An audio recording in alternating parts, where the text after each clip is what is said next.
Welcome to soda Buti. So இந்த வீடியோவில் பார்க்க போகிறது ஸ்ட்ரேஞ்சர் திங்ஸு இப்போ சீசன் 5 முடிஞ்சுது, முடியலையா, இன்னொரு எபிசோடு இருக்குதான், கன்ஃபர்மிட்டி கேட்டுன்னு எபிசோட் 9 வரப்போகுதுன்னு எல்லா பக்கமும் தேடிக்கிட்டு இருந்தானுங்க. டேய் என்னங்கடா இது புது உருட்டாக இருக்குது, அதான் சுபம் போட்டு அழகாக எல்லாரும் அவங்க வாழ்க்கையில் நல்லபடியாக இருக்கிறாங்கப்பா அப்படிங்கிற மாதிரி அழகாக தானே முடித்தாங்க. இல்லைங்க, அது முடியலை, அதுக்கு பின்னாடி ஒரு சதி இருக்குது, அடுத்த எபிசோடு இருக்குது இப்படிங்கிற ஒரு பொருளை கிளம்புச்சு. இருந்தால் நல்லா தான் இருக்கும், ஏன் சீசன் 6 எடுத்தால் கூட நல்லா தான் இருக்கும். சட்டு புட்டு முடிச்சு விட்டாங்களே, வெக்னா மைண்ட் ஃப்ளேயர்னு 2 பேரும் எப்பறம் 10 நிமிஷத்தில் முடிச்சு விட்டீங்களேன்ற கவலைலாம் இருந்துச்சு. ஆனால் இவங்க சொன்ன இந்த உருட்டு கதையெல்லாம் கேட்குறதுக்கு நல்லா இருக்குங்க, நல்லா இருக்குது. இதை அடுத்து ஒழுங்காக எடுத்தால் கூட அழகாக இருக்குங்கிற மாதிரி தான் ஃபீல் ஆச்சு. சரி, இந்த கன்ஃபார்மிட்டி கேட்டுங்கிற இந்த விஷயம் எப்படி கிளம்புச்சுன்னா, ஆக்சுவலாக இது எல்லாமே வெக்னாவுடைய இல்யூஷன். நமக்குமே அந்த கடைசி எபிசோடு அந்தளவுக்கு கொஞ்சம் வீக்காக இருந்ததுனால இவங்க எது சொன்னாலும் நம்புகிற அளவுக்கு அந்த எபிசோடில் இருக்கிற குறைகள்லாம் இவங்க சொல்கிற தியரியோட மேட்ச் ஆகுது. அப்படி இவங்க எப்படி கிளப்பி விட்டாங்க அப்படின்னா, எப்படி ஸ்ட்ரேஞ்சர் திங்ஸ் எப்படி இவ்வளவு அழகாக சுபம் போட்டு முடிப்பாங்க, யாராவது ஒருத்தரை போட்டு தள்ளணுமா இல்லையா, பயங்கரமாக எமோஷ்னலாக ஃபீல் பண்ண வைக்கணும், சண்டை எவ்வளோ வெயிட்டாக இருக்கணும், இந்த டெமோகாரங்கள்லாம் இங்கே காணாமல் போச்சு, வெக்கனா ஏன் இவ்வளோ வீக்காக இருந்துச்சு, மைண்ட் ஃப்ளேயர் என்ன வீடியோ கேமில் வர மாதிரி அந்த கதையை முடிச்சு விட்டாங்க, இப்படின்னு மைண்டில் இருந்த கொஸ்டினுக்கெல்லாம் இந்த பாருங்கள் அடுத்த எபிசோடில் தான் வெயிட்டான விஷயமே இருக்குங்கிற மாதிரி கிளப்பி விட்டாங்க. ஆக்சுவலாக அவங்க சொல்கிற தியரிப்படி என்ன அப்படின்னா, கடைசியில் இந்த ராபின் கேரக்டர் இது பழைய ஹாக்கின்ஸ் மாதிரியே இல்லை அப்படின்னு சொல்கிறதா இருக்கட்டும், மைக் கண்ணாடி போட்டுக்கிட்டு நிற்கிறத பார்த்து ஆஹா அடுத்த என்ட்ரி அவதாரம் எடுத்துட்டான்டா அப்படிங்கிற மாதிரி அவனை என்ட்ரியும் தத்து பிள்ளையா கிட்டத்தட்ட என்ட்ரியாகவே மாறிவிட்டான் அப்படிங்கிற மாதிரி அவனை சொன்னதாக இருக்கட்டும்.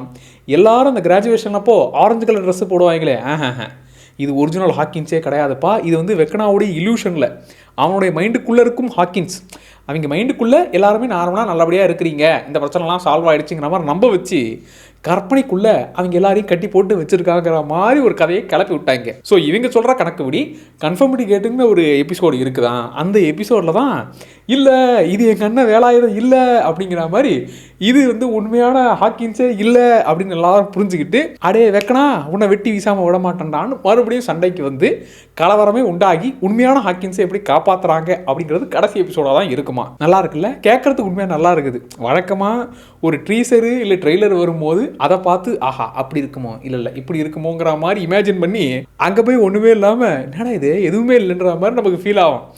இவங்க என்னன்னா முடிச்சு எப்பா வேற வேலையை போய் பாருங்கடான்ற மாதிரி மொத்தமாக முடிச்சு சுபம் போட்டு வீட்டுக்கு அனுப்பிச்சா இது சுபமே கிடையாது, அதுக்கு பின்னாடி ஒரு சூழ்ச்சி இருக்குது, இது வெக்கனாவுடைய மைண்டுக்குள்ளே நடக்கிற விசித்திரமான உலகம். சத்தியமாக சிரிப்பு தான் வந்துச்சு. ஆனால் எனக்கு இப்போவும் சொல்கிறேன், உண்மையாக இந்த தேரி கேட்டதுக்கப்புறம் அவ்வளோ நம்புற மாதிரி இருக்குது, எல்லா குறையும் சரி செய்கிற மாதிரி இருக்குது. நீங்கள் யோசிச்சு பாருங்களேன், இப்போ இந்த சீசன்னு ஏன் நம்ம கொஞ்சம் வீக்காக தெரிஞ்சுது அப்படின்னாக்க, இவங்க ஹாப்பியாக முடிக்கணுங்கிறதுக்காகவே பல விஷயங்கள் அப்படியே கோட்டை விட்டு அப்படியே கிளம்பி போயிட்டாங்க. எனக்கு ஃபேவரட் சீசன் 4 விட நான் சீசன் 3 சொல்லுவேன். அதோடைய அந்த ஃபைனல் எபிசோடு மறக்கவே மாட்டேன்டா, ஒரு மாதிரி பயங்கரமாக இருக்கும். அப்படி ஒரு ஃபீலில் பார்த்துட்டு இது ஃபைனல் எபிசோடா அப்படிங்கிற ஒரு ஃபீலில் தான் இந்த ஃபைனல் எபிசோடுங்கிறது கொஞ்சம் இருந்துச்சு. இதில் இவங்க சொன்ன தியரி படி கணக்கு பண்ணி பார்த்தா லைட்டாக மைண்டுக்குள்ள அப்படியே யோசிச்சுட்டு இருக்கிறேன், எப்பா இது உண்மையாக அடுத்த எபிசோட்லாம் கிடையாது, உருட்டு தான், அந்த உருட்டை நம்ம ஸ்டைலுக்கு கொஞ்சம் ஜாலியாக உருட்டுவோம், ஒருவேளை இது அந்த தியரியாகவே இருக்குதுன்னே வச்சுக்கோங்களேன், அடுத்த எபிசோடு இருக்குது, இது எல்லாமே வெக்கனாவோட மைண்டுக்குள்ளே தான் இருக்குதுன்னா என்னெல்லாம் இருக்கலாங்கிற மாதிரி எனக்கு அப்படியே லைட்டாக தோணுச்சு. ஸோ உங்களுக்கு தோன்றது நீங்கள் ஜாலியாக கமெண்ட்டில் சொல்லுங்கள். இந்த தியரி ஆக்சுவலாக நல்லா இருக்குது, ஏன்னா டெமோகாரங்கள்லாம் ஏன் இல்லைன்னு கேட்டுக்கிட்டு இருந்தாங்கல்ல, இந்த தியரி படி இருந்துச்சுன்னா டெமோகார்கன்ஸ் எல்லாம் இல்லைப்பா நீங்கள் ஈஸியாக கதையை முடிச்சு விட்டீங்கப்பா, ஏன்னா உங்களை சீக்கிரமாக அந்த ஃபைட்டை முடிச்சு நீங்கள் ஜெயிச்சு விட்டீங்கன்னு நம்ப வைக்கிறதுக்காக இது எல்லாமே வெக்கனா போட்ட சரி, மைண்ட் ஃப்ளேயர் பண்ண ஒரு மைண்ட் கேம் அப்படிங்கிற மாதிரி நம்ப வச்சிடலாம். ஏன்னா ஒரு சீசன் முடிஞ்சதுக்கப்புறமா இந்த வில்லு பயப்பில்ல இல்லை ஏதோ ஒன்று இருக்குது பிரச்சனை வரப்போகுதுங்கிற மாதிரி கிளப்பி விடுவான். அவன் தான் அந்த டெமோகார்கன்ஸ் கூட ஹை மைண்டில் கனெக்ட் ஆகி வேற தொலைச்சிட்டானே, அதனால டெமோகார்கன்ஸ் நீங்கள் எல்லாம் போய் டீ சாப்பிடுவாங்க, ஜாலியாக ஸ்நாக்ஸ் சாப்பிட்டு சந்தோஷமாக இருக்குங்கிற மாதிரி அதை பிரித்து விட்டோம்னா, அதே மாதிரி இந்த வில்லு பயப்பில்லையும் ஹை மைண்டில் ஒன்றும் கிடையாதுரா, ஜாலியாக நீங்கள் சந்தோஷமாக இருடான்ற மாதிரி அவனையுமே ஹாப்பியாக விட்டாங்க, ஹை மைண்டு கட் ஆயிடுச்சு. அது இல்லாமல் இந்த பழைய ஹாக்கின்ஸ் மாதிரி இல்லை, சீசன் 4 முடியும் போது பார்த்தீங்களா கலவர பூமியாக ஆனதை இவங்க என்ன ஹாப்பியான உலகமாக மாற்றிட்டாங்கன்னு இந்த சீசனில் முடிக்கும் போதும் எப்படி அதுக்குள்ளே சரியாக இருக்கும், ஏன்னா சரி ஆகலை, எல்லாம் வெக்கனாவோட மைண்டுக்குள்ளே இருக்குது. ப்ளஸ் இந்த குட்டி பசங்களை இப்படி ஒரு உலகம் இருக்குது, இதுதான் சேஃபான உலகம்னு நம்ப வச்சா மாதிரி இவங்க எல்லாருமே சேஃபாக தான் இருக்கிறீங்க. அது இல்லாமல் நீங்கள் எல்லாரும் ஒன்று சேரக்கூடாது, எல்லாம் பிரிஞ்சு போங்க, ஹாப்பர் உனக்கு வேற ஊருக்கு ட்ரான்ஸ்ஃபர் வாங்கி கொடுத்துட்டேன் அங்கே கிளம்பிப்போ, அதே மாதிரி ஸ்டீவ் நீ சின்ன பசங்களுக்கு ட்ரைனிங் கொடு, இந்த குட்டி பசங்க கூட இனிமேல் சேரவே கூடாது நீன்னு பிரித்து விடுறது, இப்படி ஒருத்தரையும் தனித்தனியாக பிரித்து விட்டோம்னா அவங்க இதை பற்றி யோசிக்கவே போகிறதில்ல. சரி, இந்த மைக் பயப்பிள்ளைக்கு மட்டும்தான் கொஞ்சம் சோகமான எண்டிங், உனக்காக 11 கூட சாவலப்பா, ஒருவேளை அவளும் உயிர் பழச்சிட்டாப்பா, அவள் எங்கேயோ கிடக்குறாப்பா ஆனால் உன்னையே நினச்சிக்கிட்டு இருக்கிறாப்பாங்கிற மாதிரி அவனுக்கும் ஒரு சின்ன ஆறுதல் பரிசை கொடுத்து எல்லாருக்குமே ஹாப்பி என்டிங் கொடுத்தது இந்த சீரீஸை டைரக்ட் பண்ணவர் கிடையாது. இந்த சீரீஸுக்குள்ளே இருக்கிற அந்த வெக்னா தான். நல்லா இருக்கு இந்த தியரிஸ் எல்லாமே மேட்ச் ஆகுது. அது இல்லாமல் இன்னும் அந்த சீசன் 5லேயே பார்த்தீங்கன்னாக்க இந்த 11 செத்துவிட்டா அப்படிங்கிற மாதிரி, ஐயோ செத்துட்டியான்ற மாதிரி இங்கே ஹாப்பர் ஷாக் ஆவார் தெரியுமா. அந்த மாதிரி ஒருவேளை இவங்களுக்கு சோகமான எண்டிங்கை கொடுத்து விட்டா இவங்க அடுத்து திரும்பி நம்மளை தாக்குதல் பண்ண கிளம்புவாங்களே, எல்லாருக்கும் சந்தோஷமான எண்டிங்கை கொடுப்போன்னு வெக்கனா பிளான் போட்டு நான் ரொம்ப வீக்கானவங்க அப்படிங்கிற மாதிரி நம்ப வச்சு எல்லாரையும் கொஞ்சம் குழப்பி விட்டு அந்த ஸ்டோன் இப்படி வந்துச்சு அப்படிங்கிற டவுட்லாம் வந்துச்சுல்ல. ஏன்னா இது வெக்கனாவோட மைண்டுக்குள்ளே நடக்கிறது. இந்த வல்லவன் படம் மாதிரி ஆயிடுச்சுரா. ஏன்னா நான் தான் உன்னை லவ் பண்ணல அந்த மாதிரி, ஏன்னா இதுதான் உண்மை இல்லைல்ல, இது எல்லாமே வெக்கனாவோட மைண்டுக்குள்ளே நடக்கிறது. ஆமாம், இந்த ஹாலிவுடைய அம்மாவுக்கு இந்த கழுத்தில் இருந்த தழும்பு அப்படி சரியாச்சு, ஏன்னா வெக்கனாவோட மைண்டுக்குள்ளே நடக்கிறது, அதனால கேள்வி கேட்காதீங்க அப்படிங்கிற மாதிரி இந்த தியரிஸ் எல்லாமே மேட்ச் ஆகுது. ஸோ இந்த தியரி படி அப்படியே நம்ம இதை கண்டினியூ பண்ணினே போவோம்னு வச்சுக்கோங்களேன். இந்த விஷயத்தை எப்படி அவங்க கண்டுபிடிப்பாங்க? ஒருவேளை இந்த 11 பைப்பில் தான் வந்து அங்கேருந்து எஸ்கேப் ஆகிடுச்சு, இந்த அப்சைட் டவுனில் அவன் மாட்டிக்கிட்டா மொத்தமாக அழிஞ்சு போயிட்டான்ற மாதிரி விஷயம் நடக்குதா, அவன் வேணால் ஒரிஜினலாக இந்த மேட்ரிக்ஸ்லேருந்து தப்பிச்சிருக்கலாம். இவங்க எல்லாம் இந்த மேட்ரிக்ஸ்குள்ளே மாட்டிக்கிட்டு ஹாப்பியான உலகமாக இருக்கும்போது அந்த 11 பைப்பில் தான் கொஞ்சம் கொஞ்சமாக கண்டுபிடிச்சி, நண்பர்களே நீங்கள் எல்லோரும் இருக்கிறது வெக்கனாவோட மைண்டுக்குள்ளே, எப்படி நம்ம இந்த மேக்ஸ் வந்து அந்த குகைக்குள்ளே ஒளிஞ்சிட்டு இருந்து வெக்கனாவோடைய பிளான் எல்லாத்தையும் கொஞ்சம் கொஞ்சமாக தெரிஞ்சுக்கிட்டு அந்த குழந்தைங்களை காப்பாற்றுமே, அந்த மாதிரி 11 மீண்டும் நீங்கள்லாம் வெக்கனாவோட மைண்டுக்குள்ளே இருக்கீங்கடான்னு மைக்குக்கு தெரியப்படுத்தி மற்றவங்களுக்கு தெரியப்படுத்தி மறுபடியும் ஒரு போராட்டத்தை வெடிக்க வச்சு ஒரு மாதிரி பயங்கர கலவரத்தோட கடைசி எபிசோட முடிக்கலாம்டா. திரும்பி எடுத்தால் நல்லா தான் இருக்கும், ஏன்னா அவ்வளவு லாஜிக் மிஸ்டேக்கை வச்சு தான் கடைசி எபிசோடில் விட்டாங்க. ஸோ எல்லாத்தையும் சரிக்கட்டுற வகையில் ஒரு பயங்கர ஃபினாலே ஒன்று கொடுத்தாங்கன்னா நல்லாயிருக்கும். ஆனால் அவ்வளோ விஷயங்கள் இருக்குது அடுத்து எடுக்கிறதுக்கும். ப்ளஸ் அது இல்லாமல் இன்னொரு எபிசோடு எடுத்தால் ஏன் அதே அளவு பயங்கர ரீச் இருக்கும்னா, இவங்க வந்து சும்மா 3/4 மணி நேரம் 1 hour கூட எடுக்கிறது இல்லை, எடுத்தால் 2 மணி நேரம் எடுக்கிறது. ஸோ அதுவே இவங்க ஒரு தனி படமாகவே ரிலீஸ் பண்ணலாம், நாங்கள் உங்களுக்காக இன்னொரு ஃபைனல் எபிசோட கொடுக்குறோம் அப்படிங்கிற மாதிரி இவங்க கொடுத்தா கூட அது எல்லாத்தையும் சரி கட்டுற வகையில் இருக்கும். ப்ளஸ் இந்த டஃபர் பிரதர்ஸ் வந்து இது வரைக்கும் இந்த ஸ்ட்ரேஞ்சர் திங்ஸில் யூஸ் பண்ணது எல்லாமே ஜஸ்ட்டு இவங்க கற்பனையாக எழுதுனதில்லை, உண்மை சம்பவங்களை இவங்க எடுத்துக்கிட்டு அதை கதைக்குள்ளே சொருவிருக்காங்க. ஆக்சுவலாக இந்த மோன்டாக் அப்படின்னு சொல்லி நம்ம ஹாப்பருக்கு இப்போ ட்ரான்ஸ்ஃபர் ஆச்சு தெரியுமா, அந்த மோன்டாக்குங்கிறது தான் ஃபஸ்ட்டு ஸ்ட்ரேஞ்சர் திங்ஸுக்கு பதிலாக ஒரிஜினல் பேராக வைக்க வேண்டியது. அங்கே நடந்த உண்மையான எக்ஸ்பிரிமெண்ட்ஸை தான் அந்த விஷயங்களை வச்சுக்கிட்டு தான் இந்த சீரீஸ்குள்ளே ஆக்சுவலாகவே பண்ணியிருப்பாங்க. ஆக்சுவலாக இந்த ஸ்ட்ரேஞ்சர் திங்ஸ்னது உண்மையில் நடந்த கொடூரமான சம்பவங்களை சில கான்ஸ்பிரசி தியரிஸை எல்லாத்தையும் கலந்து கட்டி அதுலேருந்து எடுத்துக்கிட்டு இவங்க கதையாக பண்ணியிருப்பாங்க. ஸோ அதுவே இவங்க ஏகப்பட்ட இடங்கள்லேருந்து இன்ஸ்பயர் ஆகி எடுத்ததா, இந்த விஷயங்களை ஃபேன்ஸ் கிட்டேருந்தே இன்ஸ்பயர் ஆகி நல்லா இருக்கடா அண்ணன் எடுத்துக்கிறேனான்ற மாதிரி எடுத்தால் கூட நல்லாயிருக்கும்.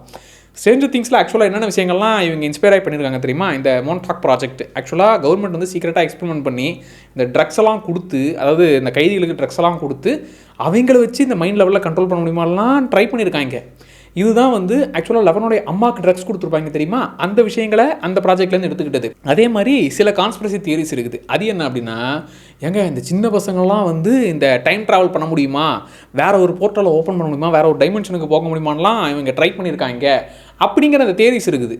அதையும் எடுத்துக்கிட்டு அது இந்த 11 இந்த மற்ற பசங்களுக்கெல்லாம் நடந்த அந்த விஷயங்களை அதுலேருந்து இன்ஸ்பயர் ஆகி எடுத்துருக்குறாங்க.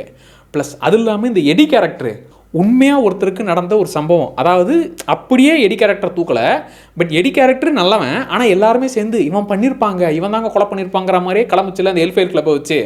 ஸோ உண்மையில் இவங்க சாத்தான வழிபடுற கும்பல்ன்ற மாதிரி மக்கள் அந்த டைமில் 80s டைமில் தப்பாக நினச்சி ஒருத்த மேலே இவன் தானே அந்த கொலையை பண்ணியிருப்பான், சின்ன பசங்களை போட்டு தள்ளி இவன் தான்ற மாதிரியே தப்பாக அவனை அரெஸ்ட் பண்ணி அதுக்கப்புறம் நிரபராதின்னு வெளியே வந்திருக்கிறான். ஸோ அந்த கேரக்டரை இன்ஸ்பயர் பண்ணி எடி விஷயத்தை கொண்டு வந்தாங்க. அதே போல் வெக்னாவுடைய அந்த ஃப்ளாஷ்பேக் இருக்குல்ல, அதாவது அவங்க அப்பா விக்டர் வந்து எங்கள் வீட்டுக்குள்ளே அமானுஷமான விஷயங்கள்லாம் நடக்குது, எங்கள் வீட்டுக்குள்ளே தீய சக்தி இருக்குதுன்னு ஒரு விஷயத்தை கலப்பு வரல, அது பூதாகரமாக நியூஸாக வெடிக்குமே, அதுவுமே கூட உண்மை சம்பவத்தை பேஸ் பண்ணி தான். அதாவது உண்மையில் ஒரு சீரியல் கில்லரு அவன் குடும்பத்தில் இருக்கிற எல்லாரையும் போட்டு தள்ளிவிட்டான், அந்த விஷயம் அமானுஷியமாக அந்த டைமில் வெடிச்சிருக்குது. அதே மாதிரி தான் இதில் விக்டர் கதையில் வெக்னா தான் அந்த ஹென்ரி கேரக்டர் தான் எல்லாருமே போட்டு தள்ளிருப்பான்ல. ஸோ அதுலேருந்து லைட்டாக அந்த ரியல் ஹாரர் சம்பவத்தை இவங்க எடுத்துக்கிட்டு ரியலாக இந்த மாதிரி பேஷண்ட்ஸுக்கு கொடுத்த ட்ரக்ஸை வச்சு நடந்த எக்ஸ்பெரிமெண்ட்டை எடுத்துக்கிட்டு இந்த சின்ன பசங்களை வச்சு வேறு டைமென்ஷனுக்கு போக முடியுமாங்கிற அந்த விஷயங்கள்லாம் இவங்க எடுத்துக்கிட்டு ப்ளஸ் எடி கேரக்டர் மாதிரி அப்பாவியாக ஒருத்தன் இவன் தாண்டா கொலை பண்ணியிருப்பான், சாத்தான வழிபடுற கும்பல்றான்னு தப்பாக நினச்ச மக்கள் விஷயங்களை அதையுமே எடுத்துக்கிட்டு இவ்வளோ விஷயங்களை எடுத்துக்கிட்டு இவங்க இந்த ஸ்ட்ரேஞ்சர் திங்ஸில் அப்படியே அழகாக அதை கமர்ஷியலாக பேக் பண்ணியிருக்காங்க. ஸோ இவங்க ஆல்ரெடி இந்த மாதிரி ஃபேன்ஸோட தியரிஸ்லாம் எடுத்து பண்ணியிருக்கிறாங்க. அப்படி ஒரு வேளை இந்த கடைசி எபிசோடையும் பண்ணாங்கன்னா அவங்க செஞ்ச தப்பை எல்லாத்தையுமே சரி கட்டவும் முடியும். அந்த அளவுக்கு நல்லாவும் இருக்குது தியரிஸ்லாம். எனக்கு வெக்கனாவோட மைண்டுக்குள்ளேன்னும் போது ஆக்சுவலாக அந்த ஏரியாவை தான் டச் பண்ணாமலே விட்டாங்க. இந்த கடைசி எபிசோடுக்குலாம் முன்னாடிலாம் வந்து இந்த மேக்ஸ் வந்து ஒரு அவளுடைய மைண்டுக்குள்ளே போய் பாப்பா தெரியுமா, 1959 போய் பாப்பா. அது இல்லாமல் இவன் மைண்டில் என்னென்ன விஷயங்கள்லாம் இருக்குது எல்லாத்தையுமே தெரிஞ்சுப்பா. ஸோ அந்த ஏரியாவே டச் பண்ணாமல் டக்குன்னு எல்லாரும் கும்பலாக சேர்ந்துட்டாங்க. வாங்கடா சுற்று போட்டாச்சுரா மைண்ட் ஃப்ளேயரை முடிப்போனான்ற மாதிரி கதையை முடிச்சு விட்டாங்க. அது அவ்வளோ அசால்ட்டாக முடிஞ்ச மாதிரி இருந்துச்சு. அதனாலேயே கொஞ்சம் ஏற்றுக்க முடியலையா. இது எல்லாமே வெக்கனாவுடைய பிளானு. ஏன்னா இவங்க இப்படி தான் பண்ண போகிறாங்கிறத தெரிஞ்சு அவங்க மைண்டை ரீட் பண்ணி இப்படி ஒரு விஷயத்தை செட் பண்ணி ஓகே சுபம் போட்டு முடிக்க வச்சிருக்கிறான். இப்படிப்பட்ட மேட்ரிக்ஸ்குள்ளே இவங்க எல்லாரும் நம்ப வச்சு வாழ வச்சுக்கிட்டு இருக்கிறான். அதுலேருந்து தப்பிச்சு போன லவன் இல்லை இது உண்மையான ஹாக்கின்ஸே இல்லை, இவங்களுக்கு அது தெரியவே இல்லை அப்படின்னு உய்யால எல்லாரையும் ஒன்று சேர்த்து அவெஞ்சர்ஸ் அசம்பிள்ங்கிற மாதிரி மொத்த ஹாக்கின்ஸையும் காப்பாற்ற மறுபடியும் ஒரு கலவரத்தை பண்ணி மொத்த டெமோகார்கன்ஸையும் இறக்கி அப்படியே அடிச்சுக்கிட்டு மாண்டுக்கிட்டு அந்த விஷயம்லாம் பண்ணால் எவ்வளோ வெயிட்டாக இருக்கும். எனக்கு இந்த தியரியை கேட்கும்போது ஓகே இருந்தால் நல்லா இருக்கும்ல அப்படிங்கிற ஒரு ஃபீல் தான் வந்துச்சு. ஆனால் சிலர்லாம் எபிசோட் 9 வரும்னு நெட்ஃப்ளிக்ஸை வேறு இவங்க சர்ச் பண்ணிலாம் பார்த்துருக்காங்க பேர். அவங்கள நினச்சாதான் இந்த கோழி படத்தில் அந்த பொண்ணு கேட்குமே, ஏண்டா எவ்வளோ சொன்னாலும் நம்புவியாடான்ற மாதிரி. அந்த மாதிரி தான் இவங்க நெட்ஃப்ளிக்ஸில் போய் சர்ச் பண்ணவங்களை நினச்சா ஃபீல் ஆகுது. பட் இந்த தியரி எப்படி இருந்துச்சு, இந்த தியரியை வச்சு நீங்கள் என்னென்னலாம் கொண்டு போகலான்னு ஏதாச்சும் உங்களோட ஐடியாஸ் கமெண்ட்டில் சொல்லுங்கள். ஸோ உங்களுக்கு இந்த விஷயம் கேட்டதும் எப்படி இருந்துச்சு, வந்தால் நல்லா இருக்குமா அப்படிங்கிறத கமெண்ட்டில் சொல்லுங்கள். அதை நானும் தெரிஞ்சுக்கிறேன்ப்பா. அப்படியே மறக்காமல் நம்ம சோடாபுடி சேனலை சப்ஸ்கிரைப் பண்ணிக்கோங்க. Tata by.